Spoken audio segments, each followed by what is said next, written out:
एक समय की बात है। एक दूर के राज्य में पिंगलक नाम का एक चालाक शेर रहता था।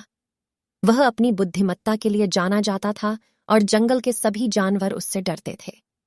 प्राणियों के बीच बढ़ते भय और अशांति को महसूस करते हुए पिंगलक ने शांति और व्यवस्था बनाए रखने के लिए एक योजना तैयार की।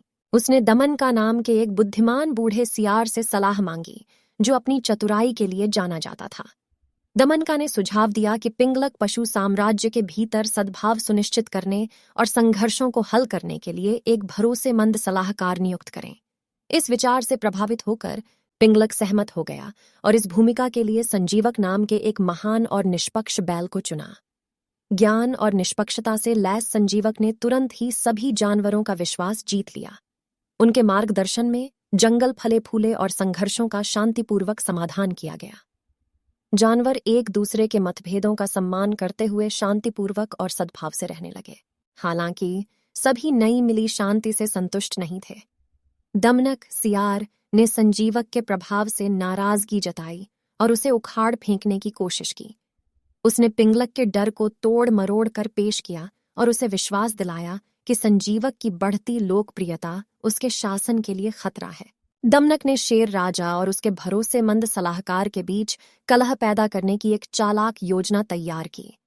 उसने संजीवक की वफादारी के बारे में झूठी अफवाहें फैलाना शुरू कर दिया। उसे सिंहासन पर कब्जा करने की साजिश रचने वाले गद्दार के रूप में चित्रित किया। पिंगलक संदेह और व्यामोह से ग्रस्त होकर दमनक के धोखे का शिकार हो गया। एक शाम जब संजीवक जंगल के मामलों पर चर्चा करने के लिए शेर की मांद के पास पहुंचा तो उसे हवा में तनाव का एहसास हुआ।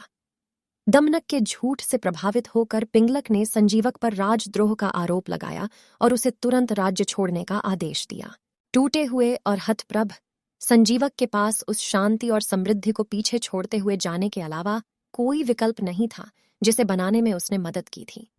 उसकी अनुपस्थिति से जंगल एक बार फिर अराजकता में डूब गया। संजीवक के मार्गदर्शन से वंचित जानवरों को एक दूसरे पर संदेह होने लगा और विवाद बढ़ गया। पिंगलक को अपनी गलती की गंभीरता का एहसास हुआ और उसे पश्चाताप हुआ।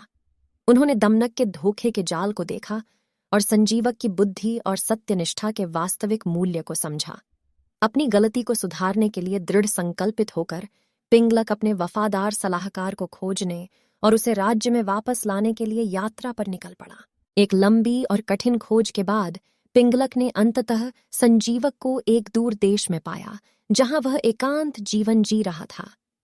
भारी मन से शेर राजा ने अपनी मूर्खता कबूल की और क्षमा मांगी। हालांकि विश्वासघात से आहत संजीवक ने पिंगलक के पश्चाताप को पहचाना और दमनक के धोखे के प्रभाव को समझा। एक बार फिर एकजुट होकर पिंगलक और संजीवक जंगल में लौट आए और चीजों को सही किया। उन्होंने दमनक के विश्वासघात को अन्य जानवरों के सामने उजागर किया, जो संजीवक की वफादारी पर संदेह करने के लिए हैरान और पश्चाताप कर रहे थे। संजीवक के मार्गदर्शन की बहाली के साथ पशु साम्राज्य में शांति और सद्भाव बहाल हो गया। प्राणी आनंदित हुए, सीखे गए सबक और अपने बुद्धिमान सलाहकार की वापसी के लिए आभारी हुए।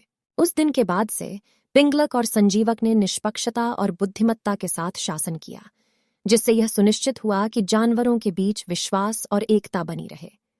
दूसरी ओर दमनका को अपने धोखे के परिणामों का सामना करना पड़ा और उसे राज्य से हमेशा के लिए निष्कासित कर दिया गया।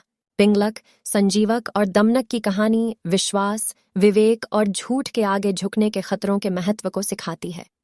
यह हमें याद दिलाता है कि एकता और न्याय तब कायम हो सकता है जब ईमानदारी और बुद्धिमत्ता हमारे कार्यों का मार्गदर्शन करती है।